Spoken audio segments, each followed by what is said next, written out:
The elevator doors parted with a hushed ding, a sound that usually signified nothing more than routine transitions in a bustling hotel.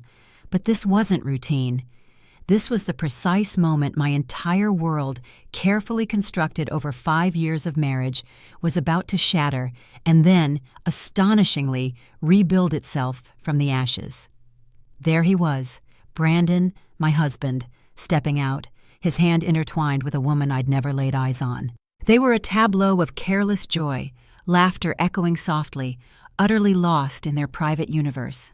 And I, Simone Thompson, sat directly opposite them, a silent sentinel in a plush leather chair in the hotel lobby, completely invisible to them, yet seeing everything. My 29th birthday, a day that was meant for celebration, for love, for promises kept.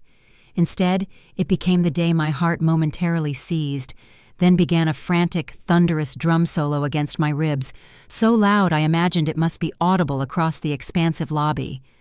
I watched Brandon lean in, whispering something intimate into her ear, a secret shared between lovers.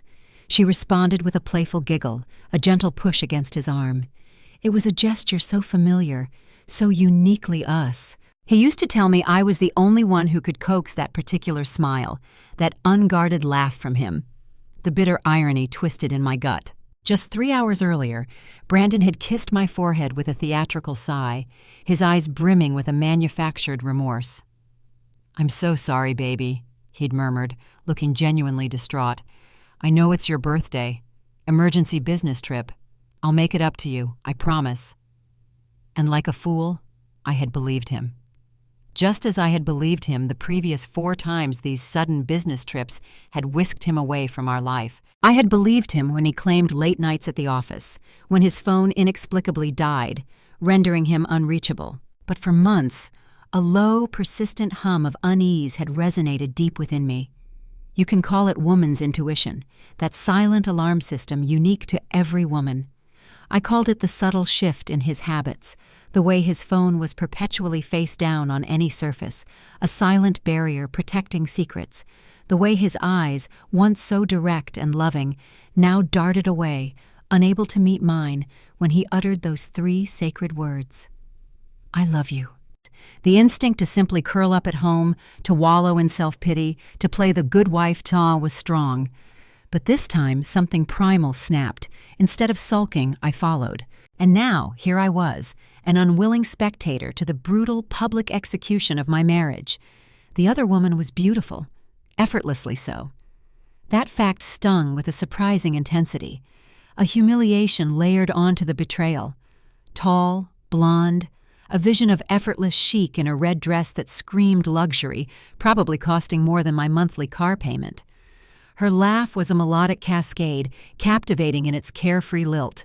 When her gaze met Brandon's, her eyes sparkled with an adoration I recognized instantly, the same starry-eyed wonder I once held for him, the same belief that he was the most extraordinary man in the world. Brandon, for his part, was impeccably dressed in his best navy suit, the one I had painstakingly chosen and bought for our anniversary last year, the one he had dismissed as too fancy for work. Apparently, it wasn't too fancy for her. They drifted towards the hotel restaurant, still intertwined, still cocooned in their oblivious bubble, completely unaware that his wife sat a mere 20 feet away, watching her carefully constructed life crumble into dust. In that moment, a strange calm settled over me. There were no tears, no screams, no frantic urge to flee and pretend this nightmare was just a figment of my imagination. Instead, a sensation alien yet thrilling washed over me, something cold, sharp, and utterly calculating. It was the birth of a new Simone, one who understood that sorrow was a luxury she could no longer afford. My hand, initially trembling with shock, found my phone. The camera app opened. The video I began to record was shaky at first, a testament to the seismic shift happening within me. But then, a strange, resolute strength flowed through my limbs. My hand steadied, capturing clear footage of them walking, of him holding the restaurant door open for her, his hand lingering on the small of her back, a gesture reserved for intimacy, for adoration. Then came the photos, a relentless barrage of them, Various angles, tight close-ups of their oblivious smiles, wide shots that unequivocally displayed the hotel's prominent signage in the background. I even captured Brandon's license plate in the parking lot, each image meticulously time-stamped and dated. October 15th, my birthday, 7:30 p.m. It was cold, focused, and utterly devoid of emotion. I was no longer just a betrayed wife. I was a living, breathing evidence collector. I remained in that lobby for 2 agonizing hours, a ghost amidst the living. Other hotel guests flowed around me, oblivious to the drama unfolding in my soul. Families checking in, their laughter bright with vacation anticipation. Business travelers, briefcases in hand, heading to their rooms. Couples embarking on romantic dinners, their futures stretching out before them, untainted. All of them living their normal lives, while mine was systematically being dismantled, piece by painful piece. Each ding of the elevator, each burst of happy chatter, was a dull knife twist in the wound of my betrayal. Yet I did not falter. I was watching, waiting, absorbing. This wasn't just about Brandon anymore. It was about understanding the complete landscape of his deception. Finally, they emerged from the restaurant, their after-dinner glow palpable. Brandon's arm was now casually draped around her waist, their steps slow, reluctant, as if neither wished the evening to conclude. They paused at the elevator bank. He pressed the up button. My stomach plummeted. They weren't going home. They were going up, to a room, together. The elevator arrived. Just before the doors slid shut, Brandon's eyes, drawn by an unseen force, met mine across the 20 feet of lobby space. 3 seconds. That's all it took. I watched, mesmerized, as the color drained from his face, leaving it ashen and hollow. His mouth fell open, a silent gasp. In those 3 eternal seconds, the full weight of his colossal miscalculation, his secret shattered, dawned on him. And I, Simone Thompson, smiled. Not a smile of happiness, nor one of sadness. It was a cold, hard, knowing smile, a silent declaration. I see you, and now you will pay. The elevator doors closed, sealing his fate. On legs that threatened to give way, I stood and walked directly to the front desk. The clerk was young, friendly, probably accustomed to the mundane dramas of hotel life. "Excuse me," I said, my voice shockingly steady. "My husband just went upstairs with another woman. Could you tell me what room they're in?" His eyes widened, a flicker of professional concern mixed with personal shock. "Ma'am, I can't give out room information." I cut him off, a cool certainty in my tone. "It's okay." I showed him my phone, already filled with a damning dossier of his boss's infidelity. "I already have everything I need." I walked out of that hotel a completely different person. The woman who had entered had been a wife burdened by suspicion, a whisper of dread echoing in her gut. The woman who left was a wife armed with irrefutable proof, her resolve hardening with every step. More profoundly, the woman who left had a plan. Brandon's phone began to vibrate relentlessly in my car, a frantic symphony of texts and calls. I ignored every single one. Let him panic. Let him wonder. Let him taste the fear of the unknown that had been my constant companion for months. Let him realize that his meticulously compartmentalized, comfortable life was about to become exquisitely, agonizingly uncomfortable. As I drove home, fragmented images of our wedding day flashed before my eyes. The joyous declarations, his fervent promises to love, honor, and cherish, my naive belief in every single word. I thought of the countless sacrifices I'd made for our marriage, leaving my family behind for his career, putting my own ambitions on hold to support his, swallowing his words about us being a team. And then the painful litany of his lies, replaying in vivid, agonizing detail. The late nights, the lingering scent of foreign perfume he'd dismissed as the office. The weekends he was too tired for me, yet apparently brimming with energy for her. By the time I pulled into our driveway, the initial wave of sadness and hurt had receded, replaced by a cold, searing anger. But this was not the screaming, throwing things kind of anger. This was the silent, calculating, planning kind. Brandon's car was not yet in the driveway. Good. This bought me precious time. Time to pack his bags with a chilling efficiency, placing them on the front porch where he couldn't miss them. Next to them, a neatly stacked pile of printed photos, the damning evidence from the hotel lobby, each image a silent accusation. "You want to play games, Brandon? Fine. But you're about to learn that I'm far more adept at strategy than you ever were." His key rattled in the front door at precisely 11:47 p.m. I knew the exact time because I was watching the clock, perched on our living room couch, every light ablaze, waiting. He entered slowly, cautiously, like a child anticipating a punishment.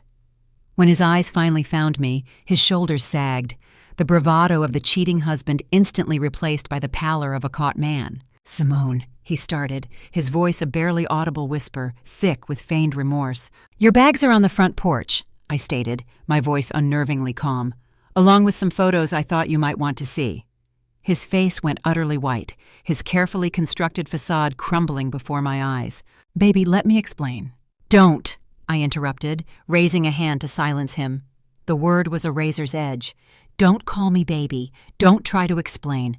Don't insult my intelligence any more than you already have." He took a tentative step towards me, but I rose and retreated, putting distance between us. A flicker of hurt in his eyes almost pricked my conscience. But it was fleeting. "How long?" I asked, my voice a quiet storm. "Please, how long, Brandon?" He closed his eyes, a theatrical sigh escaping him. 14 months. 14 months. Over a year. The number hit me like a physical blow, yet I showed no outward reaction. While I was meticulously planning our anniversary dinner, he was booking hotel rendezvous with her. While I was selecting thoughtful Christmas presents for him, he was undoubtedly showering her with jewelry.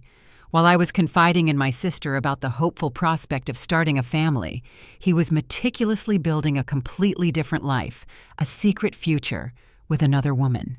"What's her name?" I asked, the question clipped, devoid of emotion. "Nicole. Does she know about me?" He nodded, unable to meet my gaze. "So you're both liars." I picked up one of the printed photos from the coffee table, a particularly damning one, and handed it to him. "This is my favorite. Look how happy you both look."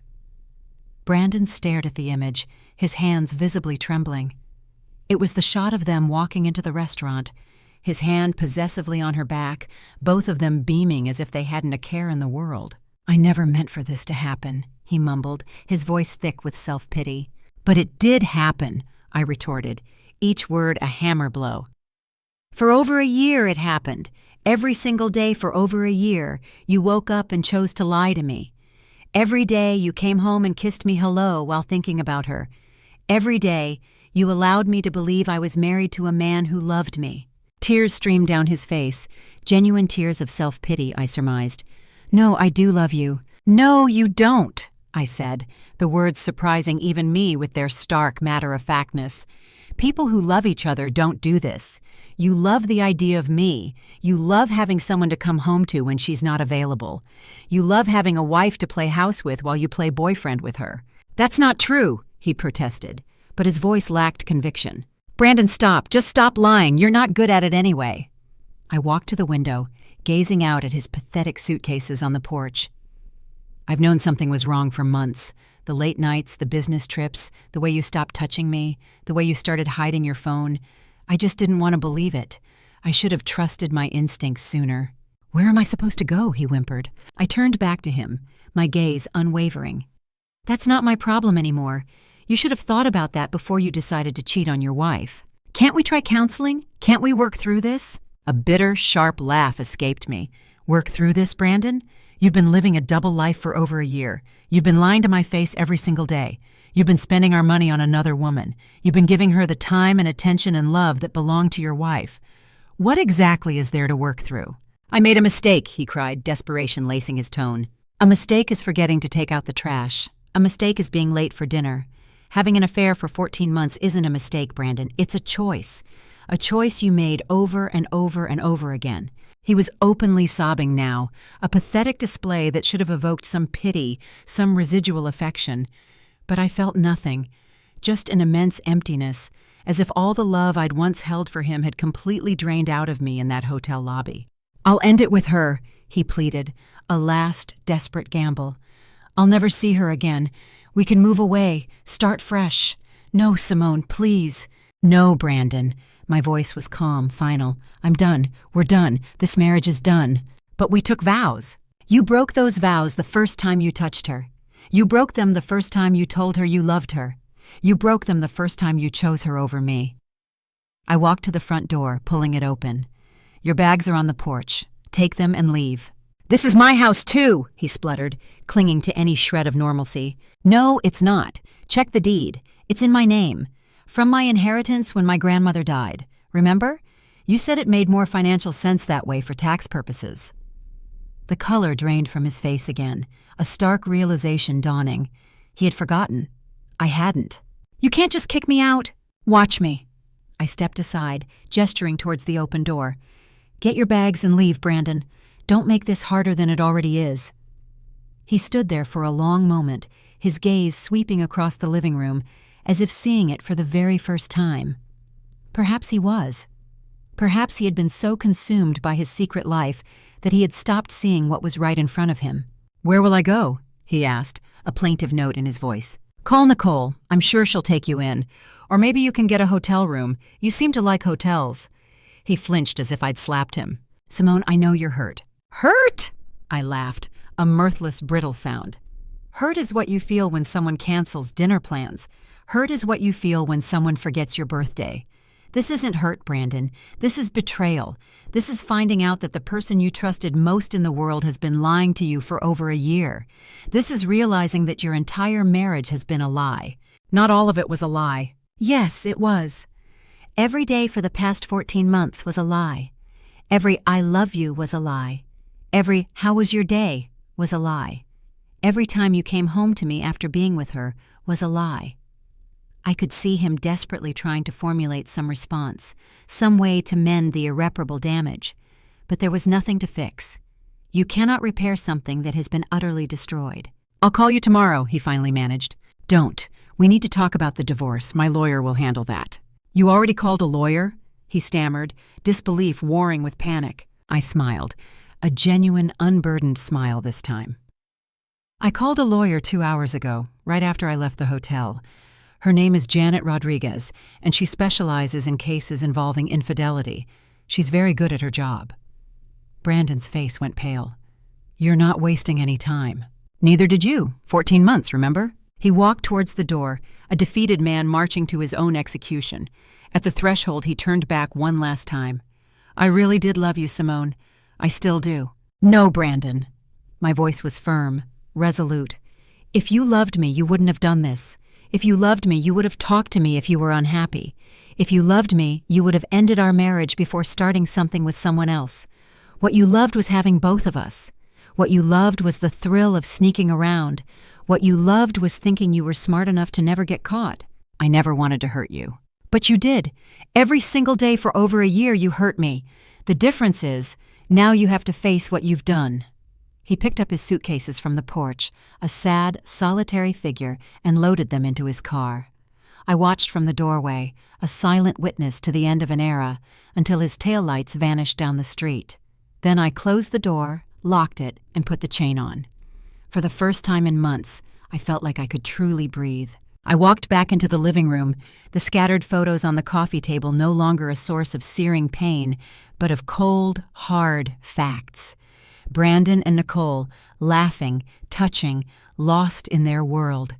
Tomorrow, they would be evidence in my divorce case. Tonight, they were simply stark reminders of how blind I had been. But I wasn't blind anymore. And Brandon, I knew, was about to learn exactly what that meant. The next morning, I woke to a relentless barrage, 17 missed calls and 43 text messages from Brandon. I deleted them all without a second glance, turning my phone to silent. I had work to do, a new life to build, a journey of liberation to embark upon. Janet Rodriguez's office was precisely what I'd envisioned.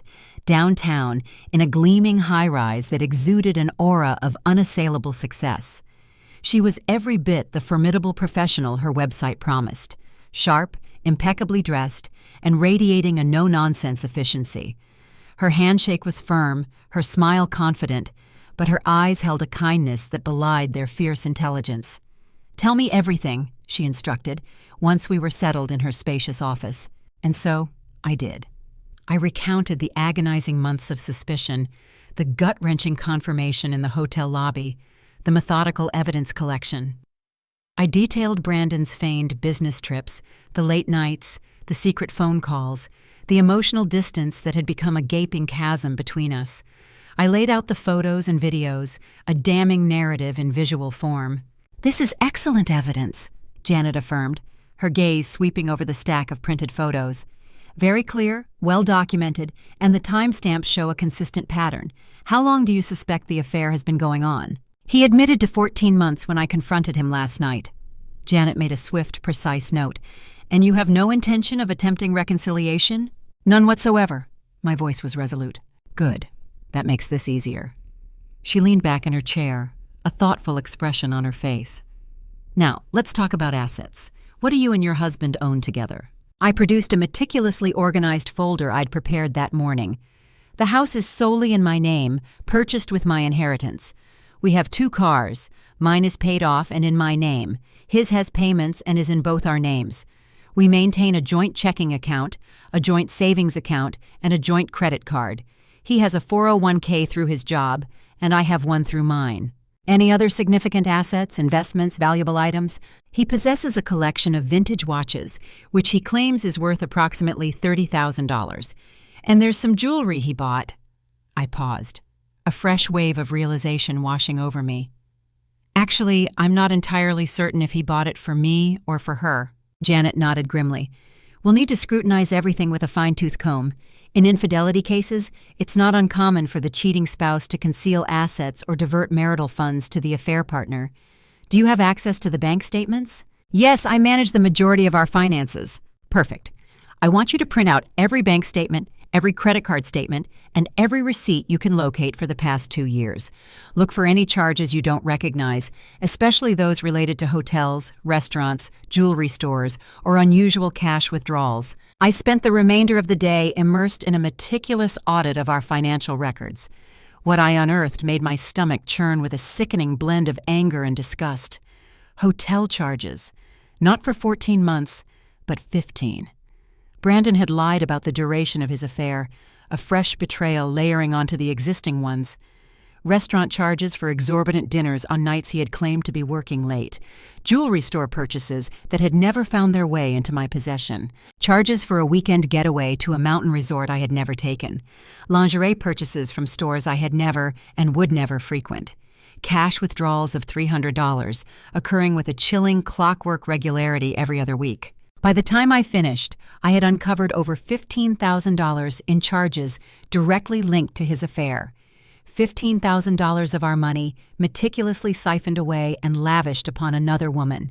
I photographed every single receipt, every statement, every suspicious charge, then painstakingly organized them chronologically, making multiple copies. But I wasn't done. The financial infidelity was just one facet of Brandon's meticulously constructed web of lies. Next, I turned my attention to Brandon's home office. For 5 years, I had never once felt the need to snoop, my trust in him absolute. What a colossal, heartbreaking mistake that had been. In his desk drawer, beneath a stack of old insurance papers, I discovered it. A burner phone. My hands trembled as I powered it on.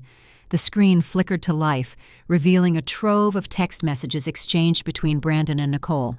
The messages were a gut punch, a nauseating glimpse into a grotesque parallel universe. They weren't merely having an affair, they were actively planning a future together. Nicole spoke casually of leaving her husband, Brandon, of divorcing me. They had sickeningly saccharine pet names for each other. There were pictures, explicit and sickening, that I couldn't bring myself to fully view. But the most horrifying revelations came from Brandon's messages about me. "She's so clueless," read one message, a casual, contemptuous dismissal of my very existence. "I think she actually believes I'm working late." Another, marginally more self-aware, confessed, "Sometimes I feel bad lying to her, but then I think about you, and it's worth it." A message from 3 months prior hit like a thunderbolt. "She's been talking about having kids. I keep making excuses. I can't have kids with her when I'm planning to leave her for you." I raced to the bathroom, succumbing to the overwhelming nausea. When I returned, my resolve hardened to steel. I photographed every single message, every incriminating photo, every call log. Then, with painstaking precision, I replaced the phone exactly where I had found it. Brandon's laptop was password protected, but I knew his habits. He rotated through the same 3 passwords for everything: our anniversary date, my birthday, and his mother's maiden name. This time, it was our anniversary date. His email inbox was a veritable goldmine. Hotel confirmations, dinner reservations, flight bookings for trips I had never taken, and emails to Nicole that were even more explicit, more sickeningly intimate than the text messages. In one email, Brandon had sent Nicole photos of me, taken without my knowledge or consent. Photos of me sleeping, photos of me getting ready for work. The subject line, a cruel, mocking punch to the gut. What I'm stuck with until I can leave her, I screamed, an actual, raw, guttural scream that tore through the quiet of my home office. The violation was so profound, so utterly disgusting, that I couldn't contain it. But the scream quickly gave way to a cold fury. I took screenshots of everything, every email, every reservation, every hateful message about me. By evening, I had compiled a folder of evidence that was 3 inches thick. Bank statements exposing his financial infidelity, photos of them together, text messages detailing their shared future, emails discussing his plans to abandon me. I called Janet, my lawyer, and recounted my discoveries. "This is even better than I hoped," she declared, her voice radiating a quiet triumph. "With this level of evidence, especially the financial infidelity and the duration of the affair, you're going to do very well in the divorce proceedings. And Simone," she paused, a softer note entering her voice, "I'm sorry you had to see all of that. I know how painful it must have been." "It was," I admitted, my voice strained, "but it also made me realize something." "What's that?" "I'm not just angry anymore," I stated, the realization solidifying within me. "I'm determined. I want him to pay for every lie, every dollar he spent on her, every humiliation he put me through. I want him to regret the day he decided to cheat on me." Janet was quiet for a moment, absorbing my words. "Simone, I understand your anger, but remember, the goal here is to protect your interests and secure a fair settlement. Revenge can sometimes work against us in court." "I'm not talking about revenge in court," I clarified. "I'm talking about making sure he faces the consequences of his choices in every aspect of his life." "What do you mean?" I looked at the thick folder of evidence spread before me, a silent testament to Brandon's deceit. "I mean that his affair is about to stop being a secret." The next morning, I sat in a coffee shop directly across from Brandon's office building, watching him walk into work as if nothing had changed. He was on his phone, undoubtedly chatting with Nicole. He looked stressed, a small, cold wave of satisfaction washing over me. But stress, I knew, was nothing compared to the storm that was rapidly approaching. I had spent the entire night planning, not just the legal intricacies of the divorce. That was Janet's expertise. My focus was on something far more expansive, a complete dismantling of the carefully constructed compartments of Brandon's life. He believed he could neatly categorize his existence: work in one box, me in another, Nicole in a third. He thought he could keep all these boxes separate, clean, and contained. He was about to learn a brutal truth. Life doesn't work that way. My first stop was Parker Investigations, a private detective agency Janet had highly recommended. Detective Riley Parker, the owner, was a former police officer specializing in infidelity cases, his demeanor calm and his gaze shrewd. "I need to know everything about Nicole," I informed him, my voice devoid of emotion. "Her full name, where she works, where she lives, whether she's married, what her husband does, her family situation, absolutely everything." Riley nodded, a flicker of professional interest in his eyes. "From the photos you've shown me, this shouldn't be difficult. Give me 48 hours. I also need to know if Brandon has any other assets I'm unaware of, hidden accounts, investments, anything that should be part of the divorce settlement. That might take a little longer, but we can uncover it." I paid Riley a substantial retainer, leaving his office with a profound sense of empowerment, finally taking tangible control of my fractured reality. Next, I drove to the bank where Brandon and I held our joint accounts. I had called ahead, scheduling an appointment with a manager. "I need to remove my husband's access to our joint accounts," I explained to Patricia, a sympathetic middle-aged woman. "We're getting divorced, and I possess irrefutable evidence that he has been misusing marital funds." Patricia's expression softened with concern. "I'm truly sorry to hear about your situation. Unfortunately, as these are joint accounts, I cannot unilaterally remove his access without his signature or a court order." "What steps can I take to protect myself financially then?" I asked, already anticipating her answer. "You can open new accounts solely in your name and transfer your portion of the funds," she advised. "You can also close the joint credit card, though you will both remain responsible for any existing balance." I opened a new checking account and, with a satisfying sense of autonomy, transferred half of our savings into it. It felt profoundly liberating to regain control of my own money, a small but significant act of rebellion against years of passive financial dependence. That afternoon, Riley called with preliminary information about Nicole. "Her full name is Nicole Camden, and she is unequivocally married," he reported, his voice crisp. "Her husband's name is Robert Camden, a doctor. They reside in Riverside Heights, a rather affluent neighborhood. She works at Morrison Marketing, which coincidentally happens to be one of your husband's primary competitors." My stomach lurched. "She works for a competitor?"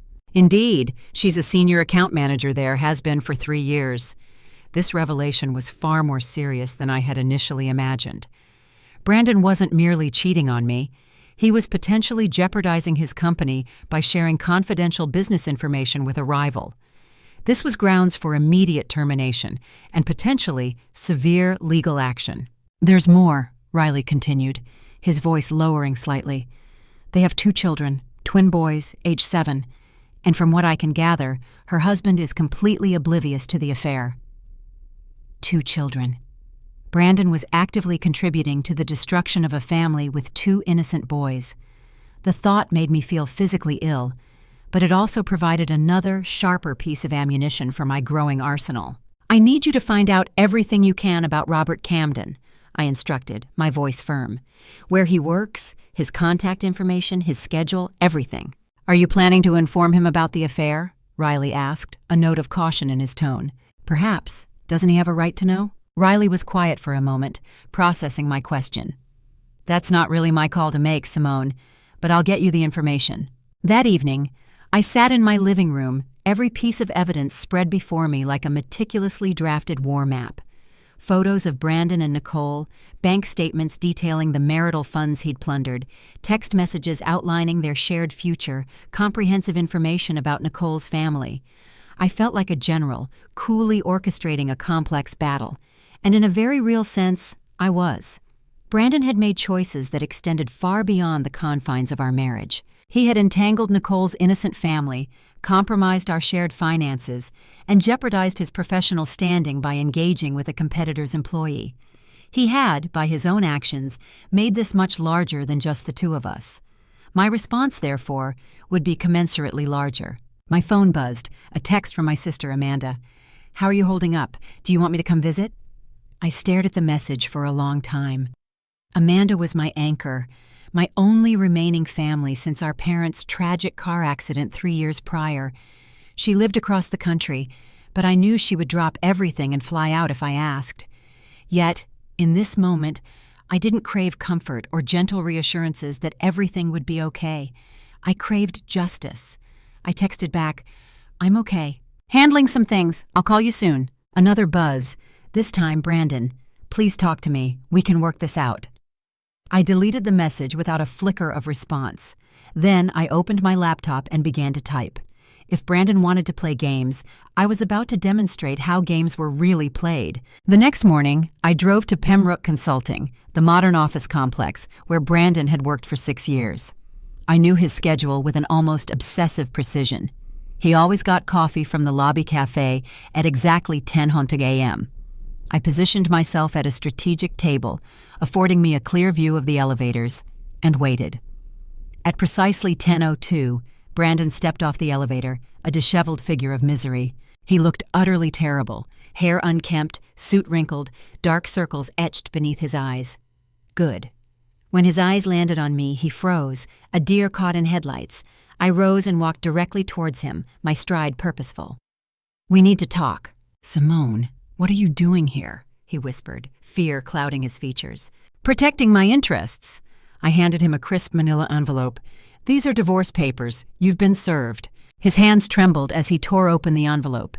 His eyes scanned the contents, growing wider with each line. "You're asking for everything," he gasped. "Not everything, Brandon. Just what I'm legally entitled to, plus damages for your infidelity and misuse of marital funds." "Damages?" "I have meticulous records of every penny you squandered on your affair. $15,000, Brandon. You effectively stole $15,000 from our marriage to spend on another woman." Patrons in the cafe were beginning to stare, their conversations dimming to murmurs. Brandon's face flushed a deep crimson with mortification. "Can we please discuss this somewhere private?" he pleaded in a hushed tone. "No," I replied, raising my voice slightly, ensuring my words carried beyond our immediate vicinity. "You forfeited the right to privacy when you decided to cheat on me in public. Did you genuinely believe I wouldn't uncover the hotel rooms, the extravagant dinners, the jewelry you purchased for her?" More eyes turned our way, and I recognized a few of Brandon's co-workers among the curious onlookers. "Simone, please." "Oh, and Brandon," I added, a saccharine sweetness coating my voice, "you might want to have a word with HR. I suspect they'd be intensely interested to learn that you've been having an affair with someone who works for Morrison Marketing. Isn't that one of your direct competitors? I imagine that thoroughly violates several company policies." The remaining color drained from his face, leaving it ghostly white. "You wouldn't," he choked out. "Watch me," I smiled, a genuine, if cold, smile. "You created this mess, Brandon. Now you get to deal with the consequences." I turned and walked away, leaving him standing there, crumpled divorce papers in hand, his co-workers' stares burning into his back. My next destination was the HR department. I rode the elevator to the 5th floor and strode into the Human Resources office with an air of confident purpose, as if I belonged there. "Hi," I greeted the receptionist. "I need to speak with someone about a potential policy violation involving one of your employees." 20 minutes later, I was seated opposite Michelle Torres, the HR director, presenting her with printed copies of the incriminating text messages between Brandon and Nicole. These communications demonstrate that your employee, Brandon Thompson, has been engaged in a romantic relationship with an individual from Morrison Marketing for over a year, I explained, maintaining a calm, factual tone.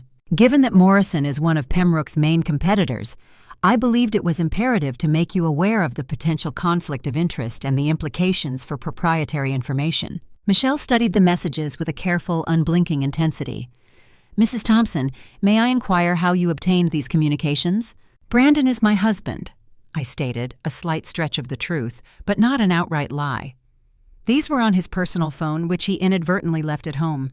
"And you're sharing this information with us because—" "Because," I articulated, meeting her gaze directly, "I believe employees should be held accountable for their actions, and because I believe you have a right to know if one of your employees is potentially compromising confidential company information with a competitor." Michelle nodded slowly, her expression inscrutable. "We will certainly look into this matter with the utmost seriousness. Thank you for bringing it to our attention." As I exited the HR office, a potent surge of satisfaction coursed through me. Brandon's once comfortable work environment was about to become acutely, agonizingly uncomfortable. But I wasn't done. Not yet. That afternoon, I met with a financial advisor. Up until now, Brandon and I had always utilized his financial advisor, a symptom of my past passive role in our joint finances. But I was done allowing Brandon to control any aspect of my life. "I'm getting divorced," I informed Carol Chin, a sharp, astute woman with piercing, analytical eyes. "I need to protect my assets and meticulously plan for my financial future independently." Carol meticulously reviewed my financial situation. "You're in a more advantageous position than many individuals navigating a divorce," she observed, her tone reassuring. "The house being solely in your name is a significant advantage, and the documented evidence of financial infidelity will greatly bolster your position in the settlement." "What other steps should I be taking?" I asked, eager for guidance. "First," Carol advised, "ensure all your individual accounts are absolutely secure. Change every password, update all contact information. Make certain he has no possible access. Second, begin to establish your own independent credit history. Separate from any joint accounts. Third, give careful consideration to your future plans for the house. Do you wish to retain it, sell it, or perhaps utilize it as leverage in the settlement? I spent the next 2 hours engrossed in planning my burgeoning financial independence. Making informed decisions about my own money for the first time in years felt profoundly empowering, a concrete step towards reclaiming my autonomy. That evening, Riley called with more information about Nicole's husband. Dr. Robert Camden is a pediatric surgeon at Children's Hospital, he reported, his voice tinged with a note of sympathy. Highly respected, earns a substantial income. He remains entirely unaware of his wife's affair. I observed their house for several hours today. He appears to be a devoted father. Arrived home promptly after work, played with his children in the yard, assisted with homework. The image of Nicole's unsuspecting husband, dedicating himself to his children while she was exchanging illicit texts with my husband, made me feel a fresh wave of nausea. Yet it solidified my resolve. I need his email address and his work schedule, I stated, my voice firm. Simone, Riley interjected, a hesitant note in his voice. Are you absolutely certain you want to pursue this path? Once you inform him, there is no turning back. There's already no turning back, I countered, the words flowing with conviction. Nicole made that choice when she decided to have an affair with a married man. Robert deserves to know what his wife is doing. Riley was quiet for a moment, weighing my words. I'll procure the information for you, but please exercise extreme caution. This kind of situation can escalate into a chaotic mess very quickly. After hanging up, I sat in my kitchen, contemplating Robert Camden. A pediatric surgeon, dedicating his life to saving children, returning home to play with his own, utterly unaware that his wife was systematically destroying their family from within. He deserved better, just as I deserved better. Brandon and Nicole had made their choices. Now it was time for them to confront the full, unsparing consequences of those choices, all of them. 3 days later, my phone rang at 7 a.m. It was Brandon. I almost didn't answer, but a powerful surge of curiosity compelled me. You got me fired, he stated, his voice flat, utterly defeated. No, Brandon, I countered, my voice calm and measured. You got yourself fired. I merely ensured your employer was aware of your severe conflict of interest. Simone, I dedicated 6 years of my life to that job. That career was everything to me, and our marriage was my life. His self-pity was a palpable thing. Funny how you neglected to consider that when you were cheating on me. A long, strained silence stretched between us. What do you want from me? He finally asked, his voice raw. I want you to face the full consequences of your actions. I want you to comprehend that choices inherently have results. I want you to cease believing you can lie, cheat, and manipulate people without any repercussions. I never meant for any of this to happen, he repeated the familiar refrain. Stop saying that, I snapped, surprised by the sudden surge of anger in my own voice. You meant every single bit of it. You meant it when you lied to me about working late. You meant it when you spent our money on lavish hotel rooms. You meant it when you told her you were planning to leave me. You meant all of it, Brandon. Stop pretending this merely happened to you. What about forgiveness? What about second chances? What about loyalty? What about the vows you made to me? I countered, now pacing furiously around my kitchen. What about respect? You demand forgiveness? You crave a second chance? You should have considered that before you spent over a year lying directly to my face. I made a mistake. For the last time, Brandon, this was not a mistake. Mistakes are accidents. This was a choice. Hundreds of choices. Every day for 14 months, you chose her over me. Every day for 14 months, you chose lies over truth. Every day for 14 months, you chose to betray the person who loved you most. I could hear his ragged sobs on the other end of the line. Simone, I've lost my job. Nicole isn't returning my calls. I have nowhere to go. I'm staying in a motel. Nicole's not returning your calls? That was an intriguing development. Her husband found out about us, he continued, his voice heavy with despair. Someone sent him photos and text messages. He kicked her out, but she went back to him. She said she can't see me anymore because of her kids. My heart pounded. Someone had indeed informed Robert Camden about the affair. Someone had sent him damning evidence. But it wasn't me. I hadn't contacted him yet. How did her husband find out? I don't know, Brandon wailed. Someone sent him everything. Photos, messages, hotel receipts, everything. A cold chill traced its way down my spine. There was only one other person who had access to that exact type of comprehensive evidence. "Brandon," I pressed, my voice low and urgent, "where did you obtain the photos and messages that were sent to Robert?" "What do you mean?" "Someone had to possess copies of your communications with Nicole to send them to her husband. Who else knew about your affair?" Brandon remained silent for a long, agonizing moment. "I don't know, we were careful." "Not careful enough, apparently." After hanging up, I immediately called Riley. "Did you contact Robert Camden?" I demanded without preamble. "No, Simone. I informed you I would await your instructions." "Someone sent him evidence of the affair. Photos, text messages, hotel receipts. Someone who had access to everything." Riley was quiet for a moment. "Simone, there's something I should tell you. When I was investigating Nicole, I uncovered something rather interesting. She's not the only one." "What do you mean?" "Your husband exhibits a pattern. Nicole is the third affair I can document in the past 3 years." The world tilted sideways. 3 affairs. My mind reeled, trying to process this seismic shift in my understanding of our marriage. "I was still gathering comprehensive information before I informed you," Riley continued, his voice calm amidst my internal chaos. "But yes, there were 2 others before Nicole. Shorter relationships, certainly, but unequivocally affairs. 3 affairs. Brandon hadn't merely cheated on me once. He had been serially unfaithful for years. Our entire marriage had been a carefully constructed edifice of lies. But someone else knew about it. Someone who had been watching, documenting, meticulously collecting evidence. Someone who had, for reasons unknown, chosen this precise moment to expose Nicole's affair to her husband. And why now? My phone rang again, an unknown number. "Hello? Is this Simone Thompson?" The voice on the other end was calm, measured, unfamiliar. "Yes, it is. This is Dr. Robert Camden. I believe we need to talk." Dr. Robert Camden was not at all what I had envisioned. He was tall and soft-spoken, with kind, intelligent eyes that conveyed a profound exhaustion. We met at a quiet coffee shop downtown, 2 reluctant survivors of the same devastating emotional catastrophe. "I'm genuinely sorry about your situation, Mrs. Thompson," he began, his voice laced with empathy.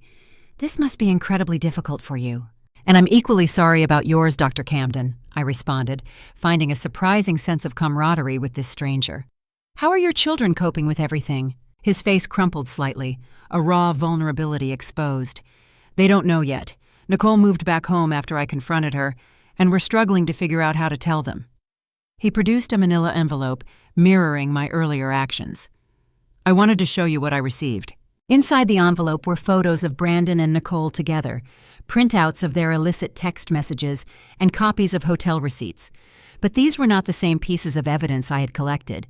These photos were taken from different angles, at different times. Someone else, a shadowy, unknown figure, had been following them, observing their every move. "Do you know who sent this to you?" I asked, my voice barely a whisper. "No.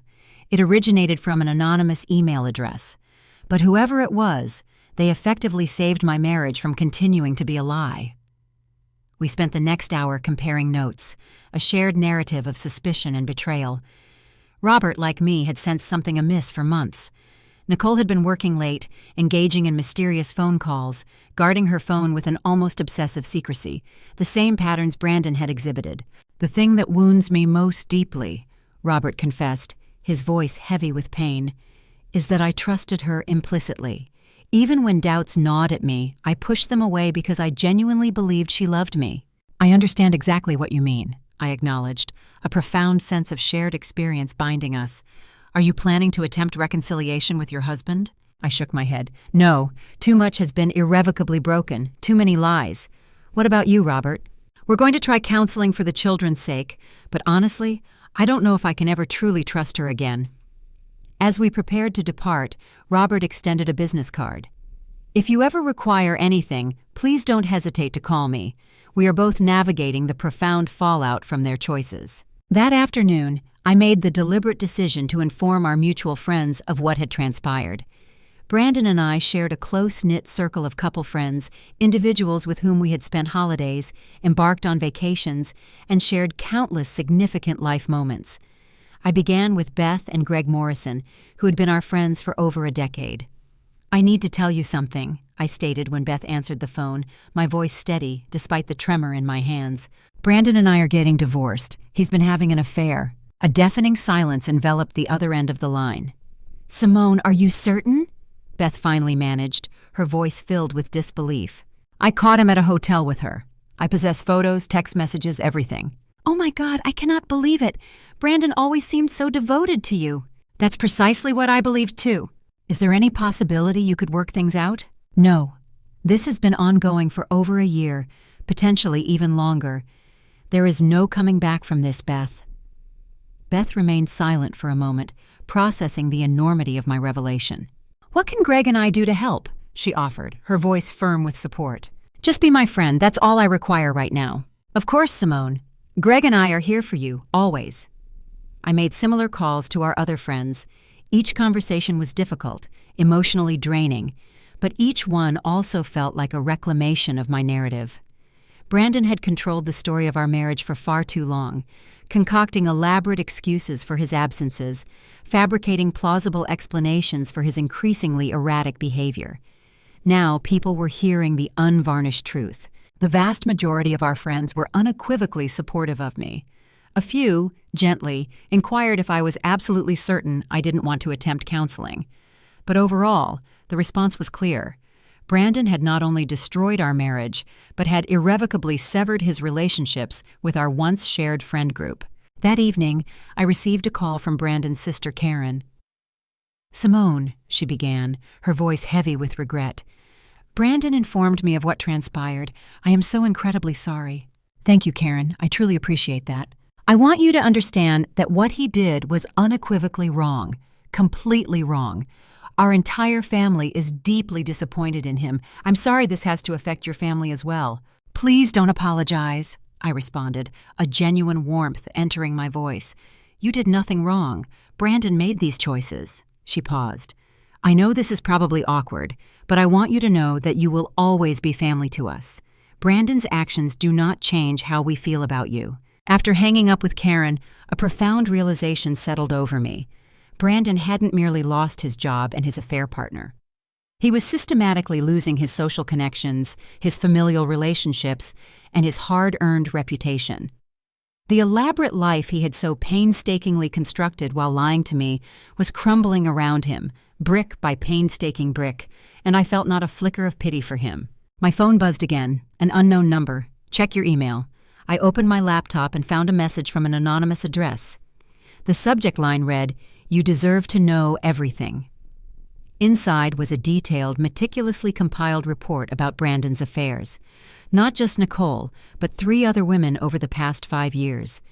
The report included names, dates, locations, and a comprehensive array of evidence: photos, text messages, and financial records. Brandon hadn't merely cheated on me with Nicole. He had been serially unfaithful for almost the entirety of our marriage.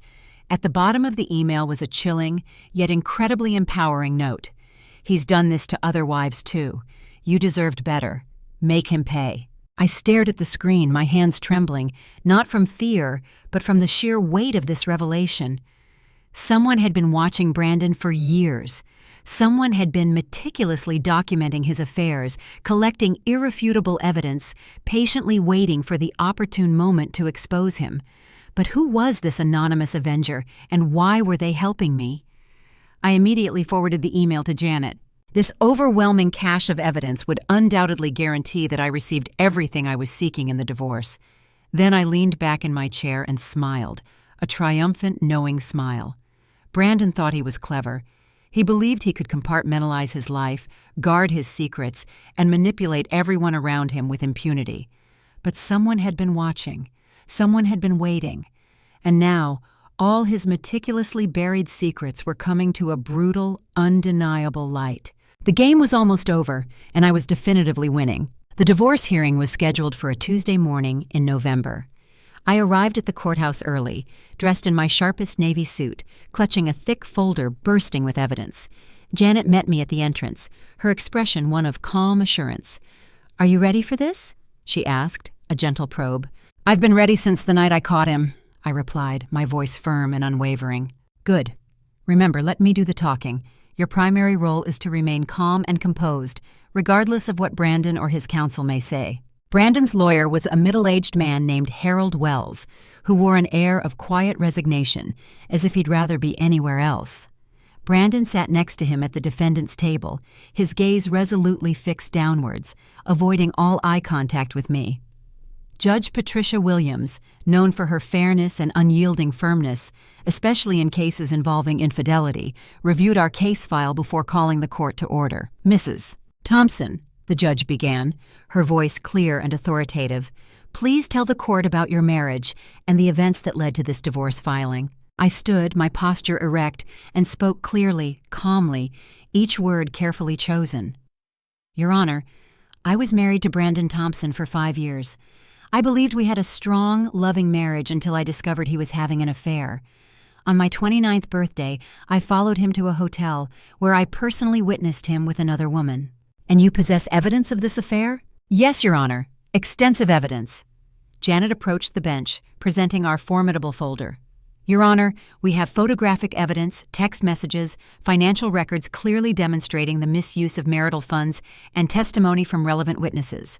The judge reviewed the evidence for several long, silent minutes, her expression growing increasingly serious as she meticulously flipped through the photos and documents. "Mr. Thompson," she finally addressed him, her voice holding a cutting edge, "how do you respond to these grave allegations?" Brandon's lawyer whispered something in his ear before Brandon, pale and shaken, slowly rose. "Your Honor, I made mistakes in my marriage. I take full responsibility for my actions, but I believe the financial claims being made are excessive." "Mr. Thompson," Judge Williams interrupted, her tone sharp, "according to these meticulously documented records, you spent over $15,000 of marital funds on your extramarital affair. How precisely is claiming reimbursement for stolen money considered excessive?" Brandon's face reddened. I didn't think of it as stealing." "What then did you think of it as, Mr. Thompson?" "I don't know, Your Honor," he mumbled, defeated. Judge Williams returned her gaze to the evidence. "Mrs. Thompson, what specifically are you seeking in this divorce?" Janet stood. "Your Honor, Mrs. Thompson is seeking the family home, which is entirely in her name due to inherited funds. She is seeking her car, which is paid off and also solely in her name. She is seeking 60% of all marital assets, plus full reimbursement for the $15,000 in marital funds that were demonstrably spent on the affair, plus additional damages for emotional distress."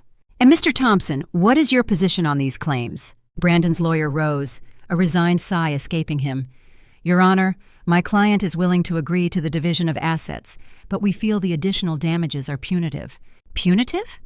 Judge Williams raised an eyebrow, her voice icy. "Mr. Thompson engaged in a 14-month affair, systematically spent marital funds on his affair partner, and profoundly violated his marital vows. Mrs. Thompson is unequivocally entitled to damages for this egregious breach of trust and the resulting emotional trauma." The hearing continued for another hour, with Janet presenting her unassailable evidence and Brandon's lawyer weakly attempting to minimize the damage. But the outcome, for anyone paying attention, was clear from the very beginning. Judge Williams ruled decisively in my favor on every single point. I was awarded the house, my car, 60% of our shared assets instead of the standard 50%, full reimbursement for every dollar Brandon had spent on his affair, and an additional $10,000 in damages for emotional distress. Brandon was held solely responsible for the remaining balance on his car loan and, to add insult to injury, all legal fees for both sides. "Mr. Thompson," Judge Williams declared in her final remarks, her voice resonating with gravitas, "your actions destroyed your marriage and caused significant financial and emotional harm to your wife. This settlement unequivocally reflects the consequences of those choices." As we exited the courthouse, Janet placed a comforting hand on my shoulder. "Simone," she said, a genuine smile gracing her lips, "that was one of the most clear-cut victories I've witnessed in 20 years of practice. You should be immensely proud of how you handled this entire ordeal." "I don't feel proud," I confessed, the words tasting like ash. "I feel relieved, utterly, completely relieved." "That's perfectly normal," she assured me. "The initial anger and hurt will fade with time, but you've meticulously set yourself up for a truly prosperous future. You've reclaimed your power, Simone." That afternoon, I called Riley to express my gratitude for his invaluable assistance with the investigation. "The evidence you collected made all the difference," I told him, my voice filled with appreciation. Actually, Simone, there's something else I need to tell you. Remember that anonymous email you received with the additional evidence about Brandon's other affairs? Yes! My heart began to pound, a sudden intuition stirring. I figured out who sent it. Who? I asked, barely breathing. Nicole's husband, Dr. Robert Camden. Robert? How on earth did he obtain all that information? After he discovered his wife's affair, he didn't just sit idly by. He hired his own private investigator, a more experienced one than me, frankly. Apparently, this individual had been meticulously tracking Brandon for months before Nicole's affair was even exposed. But why would Robert send me that information? I believe he wanted to ensure Brandon faced the full, unvarnished consequences for his actions. He was understandably furious that Brandon had contributed to the destruction of his family, and he genuinely wanted to assist you in getting justice. After hanging up with Riley, I sat in my car outside the courthouse, processing this astounding revelation. Robert Camden, a man I barely knew, a fellow victim, had from the shadows orchestrated a crucial part of my victory against the man who had betrayed us both. It was a poignant reminder of unexpected allies forged in the crucible of shared pain. That evening, I called Robert to offer my profound thanks. "You didn't have to do that, Robert," I said, my voice soft with gratitude, "but I am incredibly grateful that you did." "Brandon systematically destroyed both of our families, Simone," Robert replied, his voice calm, resolute. "The least I could do was ensure he didn't simply get away with it." "How are things progressing with you and Nicole?" "We're still attending counseling," he admitted, a note of weariness in his voice. "It's arduous, but we're committed to trying to work through it for the sake of our children." "What about you, Robert? How are you truly doing?" "Better than I ever anticipated," he confessed. "For the first time in months, I feel like I can genuinely breathe." "That's wonderful," I said, a genuine smile spreading across my face. "You deserve to be happy, Robert." As I hung up the phone, I realized that Robert's words resonated deeply within me. I did deserve to be happy. And for the very first time since that soul-shattering night in the hotel lobby, I truly believed I might actually find happiness again, someday. The arduous legal battle was finally over. Brandon had lost everything: his prestigious job, his friendships, the respect of his family, and the vast majority of his assets. But my true victory wasn't defined by what Brandon had lost. It was defined by what I had unequivocally gained: my freedom, my self-respect, and the boundless canvas of my future. 6 months after the divorce was finalized, I stood in the empty storefront that would soon become the bustling hub of my very own business. The space was modest but bright, with expansive windows that invited the sunlight, and ample room for the financial consulting office I had long dreamed about. Starting my own business had always been a cherished fantasy, a whispered aspiration I had often discussed but never possessed the courage to actively pursue. But the generous divorce settlement had provided me with the crucial financial foundation I needed, and the profound loss of Brandon had, paradoxically, ignited an unshakable motivation. "It's perfect," my contractor declared, his gaze sweeping over the detailed plans I had meticulously drawn up. "When do you want to commence renovations?" "Tomorrow," I stated, my voice firm with conviction. I decided to establish a financial consulting firm specializing in empowering women to protect their assets and strategically plan for financial independence. After everything I had endured and learned during my harrowing divorce, I realized with stark clarity how many women found themselves in profoundly vulnerable positions because they had, out of trust or convention, allowed their husbands to control their finances. The profound irony was not lost on me. Brandon's betrayal, the worst thing that had ever happened to me, had ultimately propelled me towards the career I had always secretly yearned for. My first client was a woman named Patricia, whose husband had systematically squandered their retirement savings on a devastating gambling addiction. My second client was a recent divorcee, struggling desperately to rebuild her credit score after her unscrupulous ex-husband had deliberately destroyed it. My third was a bright young woman who harbored the dream of purchasing her first home but felt utterly overwhelmed, not knowing where to begin. Each client, in their own unique way, served as a poignant reflection of myself just 6 months prior. Intelligent, capable women who had, for various reasons, lost control of their financial lives and desperately needed guidance to reclaim it. The business flourished, growing far faster than I had dared to anticipate. Word spread organically through established networks of women who had endured similar, often traumatizing, financial situations. Within 3 short months, I had developed a burgeoning waiting list.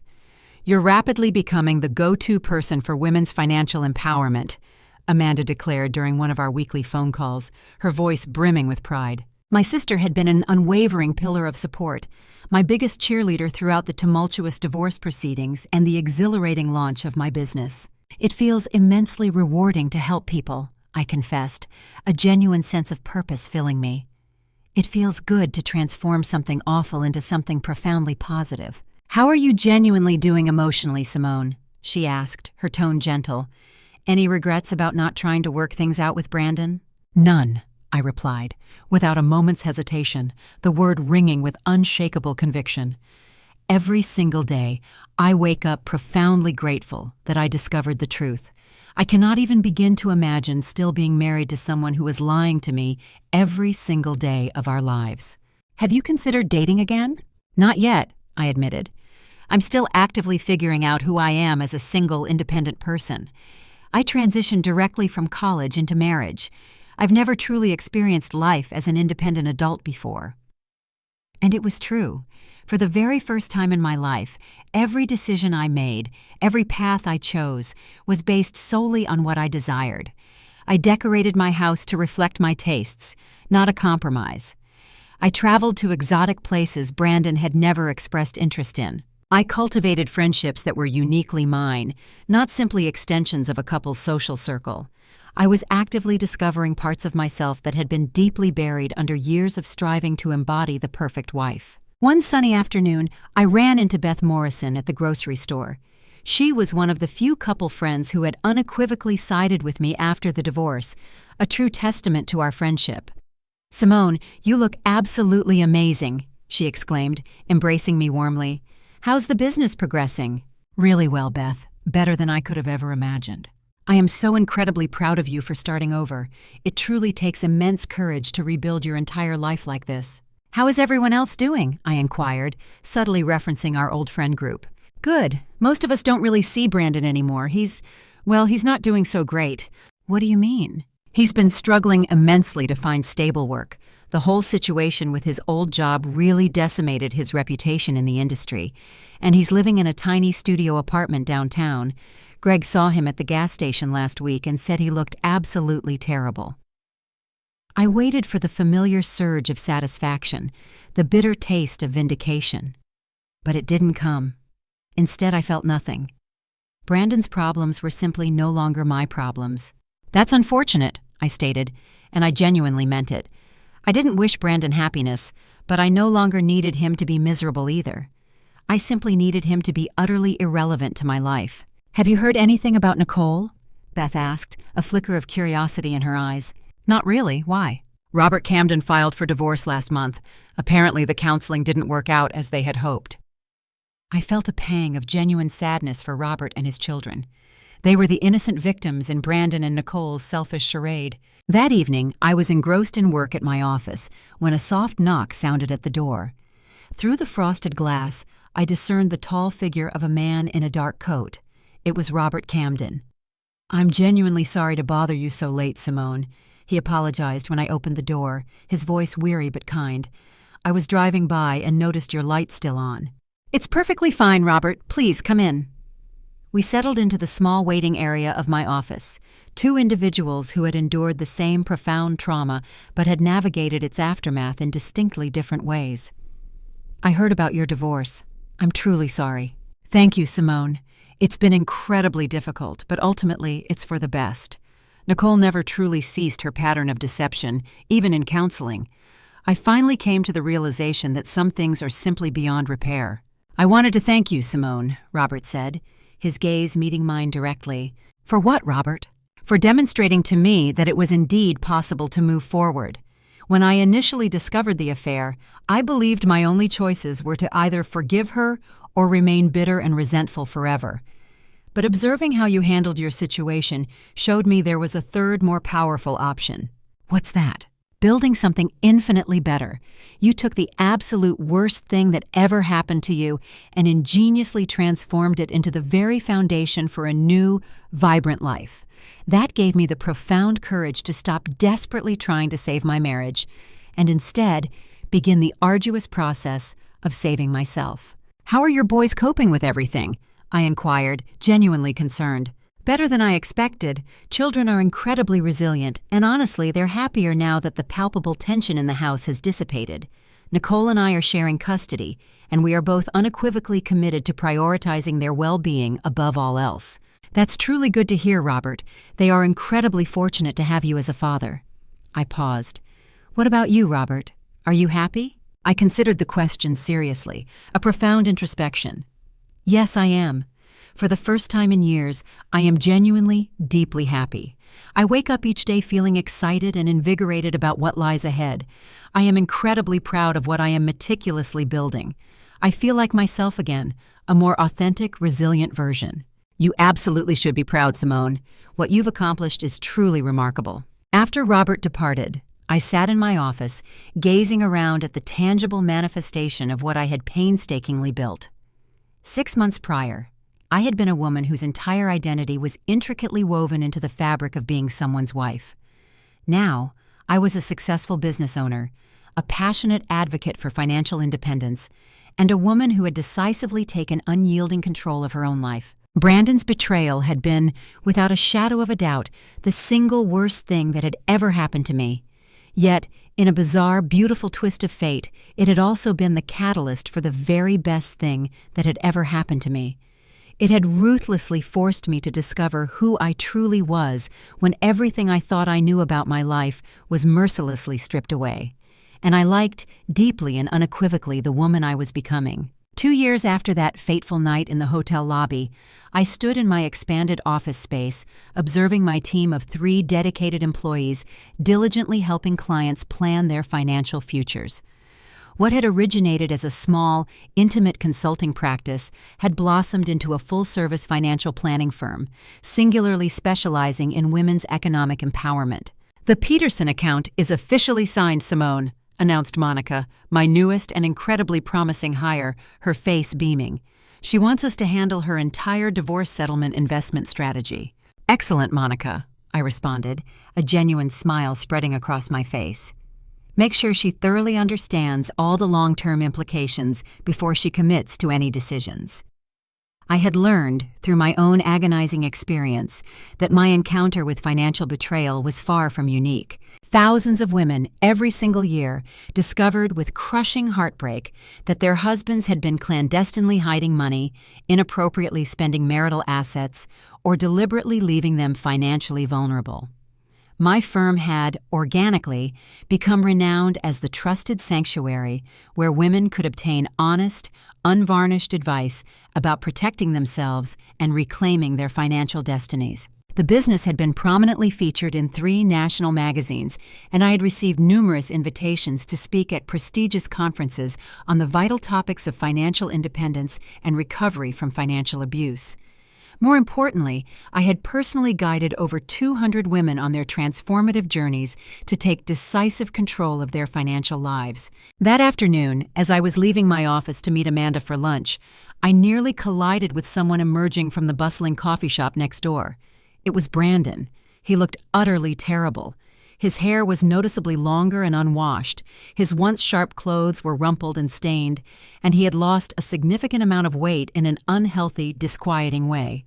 He looked like a man who had been thoroughly beaten down by the relentless hardships of life. "Simone," he uttered, his voice barely a whisper, a ghost of his former self. "Brandon," I acknowledged, keeping my voice neutral, detached. I heard about your business. Congratulations." "Thank you." We stood there in an awkward, strained silence for a moment, the chasm between us vast and unbridgeable.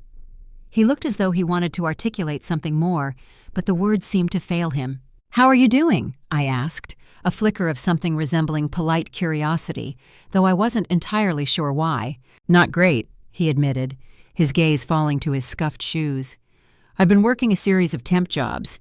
Can't seem to find anything permanent. Turns out having an affair with a competitor's employee and getting fired for it really damages your professional reputation. I'm sorry to hear that. Are you? He looked at me, a desperate, fragile hope flickering in his eyes. Yes, I am, I affirmed, my voice sincere. I don't wish suffering on anyone, Brandon. I simply wish you had made different choices. Simone, I know I have absolutely no right to ask this, but do you think there's any chance we could try again? I've learned so much about myself. I've been in therapy. I understand now how profoundly I messed up. I looked at this man who had once been my husband, who had once occupied the very center of my world. I tried, with a fleeting effort, to recall what it felt like to love him, to desire him. But the feeling was gone, utterly evaporated. That woman, the one who had loved him, felt like a completely different person, a stranger from a distant past. No, Brandon, I stated, my voice gentle but firm, leaving no room for doubt. There's no chance. But we were good together once, he pleaded, a desperate attempt to cling to a shared past that no longer existed. No, we weren't, I countered, correcting his distorted reality. I was good to you. I was loyal and loving and supportive. But you were lying to me for years. Our entire marriage was built on a foundation of deception. I could be different now. I don't doubt that you could be, I conceded. But I don't want you to be different. I don't want you at all. I've built a life I truly love without you, and I am not interested in going backward. He looked as though I had physically slapped him, the last vestiges of hope draining from his eyes. So that's it? 5 years of marriage mean absolutely nothing? Those 5 years taught me precisely what I don't want in a relationship, Brandon. They taught me what I unequivocally deserve. They taught me that I am strong enough to not only survive betrayal, but to build something far better from its wreckage. What about forgiveness? I have forgiven you, Brandon. Forgiveness doesn't mean taking you back. It means I'm not angry anymore. It means I don't waste precious time thinking about what you did to me. It means I've moved on. You've truly moved on completely? He nodded slowly, a dawning realization finally taking root, accepting something he had stubbornly fought for 2 agonizing years. Are you seeing someone? I considered mentioning James, the kind, honest architect I had been dating for 3 delightful months, a man who treated me as an equal partner. But Brandon didn't need to know about my personal life. That's no longer your business, Brandon.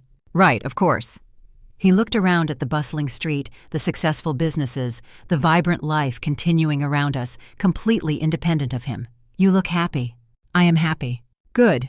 You deserve to be happy. He paused. I know this probably doesn't matter to you anymore, but I really am sorry for all of it. I believe you are, Brandon, I replied, my voice devoid of judgment. But apologies don't undo the damage. They simply acknowledge it. What happened to Nicole? He asked suddenly, a flicker of his old self. I heard she and Robert got divorced. Beyond that, I don't know, and frankly, I don't care. She was supposed to be worth it, he said bitterly, a profound regret etched into his features. Losing you, losing my job, losing everything. It was supposed to be worth it because I loved her. Did you love her, Brandon? Or did you simply love the excitement of sneaking around, the thrill of the forbidden? He was quiet for a long moment, the truth of my words undeniable. I don't know anymore, he admitted, defeated. I don't know what I was thinking. You were thinking you could have everything, I stated, a stark clarity in my voice. You thought you could keep me as your stable, comfortable wife while simultaneously indulging in excitement on the side. You thought you were smart enough to never get caught. You're right. I know I'm right.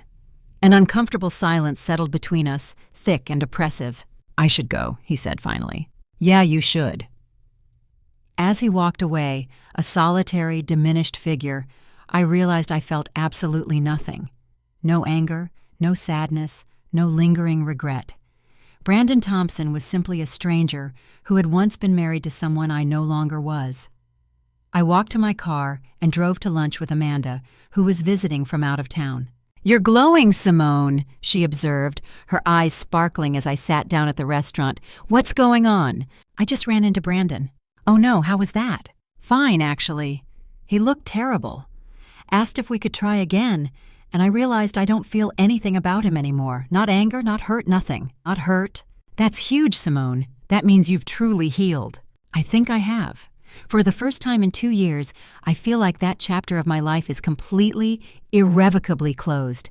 And now I focus solely on the future. The business is thriving. I'm happy, I'm dating someone wonderful, and I wake up every single day profoundly grateful for my life. Do you ever wonder what would have happened if you'd never found out about the affair? Amanda mused. I considered it seriously, tracing the rim of my water glass. I'd probably still be married to him, still believing his meticulously crafted lies, still sacrificing pieces of myself in a futile attempt to make him happy. I'd never have started the business. I'd never have discovered how truly strong I really am. So, in a weird way, his betrayal was the best thing that ever happened to you? In a weird way, yes, I confirmed, a profound serenity in my voice. It forcefully compelled me to save myself. That evening, I sat in my beautiful home, the very same house where I had confronted Brandon 2 years prior, but now completely redecorated to reflect the vibrant woman I had become. I thought about the woman I had been then, devastated, humiliated, utterly broken, and I thought about the woman I was now, successful, confident, genuinely happy. Brandon's betrayal had ruthlessly destroyed the life I thought I wanted, but in its wake, it had given me the life I truly needed. As I opened my laptop to review tomorrow's client meetings, I smiled, thinking about all the women I had helped discover their own intrinsic strength. Each of them served as a powerful reminder that survival wasn't merely about getting through betrayal. It was about strategically utilizing that betrayal as potent fuel to construct something infinitely better, something deeply authentic. Brandon had deluded himself into thinking he was taking something precious from me when he chose to engage in those affairs. But he had, in an unexpected and profound twist, actually bestowed upon me the greatest gift imaginable. The chance to discover who I truly was when everything I thought I knew about myself was mercilessly stripped away.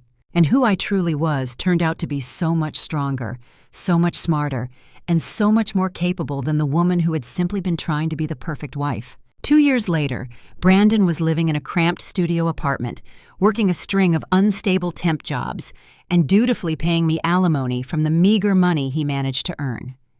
And I, Simone Thompson, was living the life of my dreams, not only thriving, but actively helping other women do precisely the same.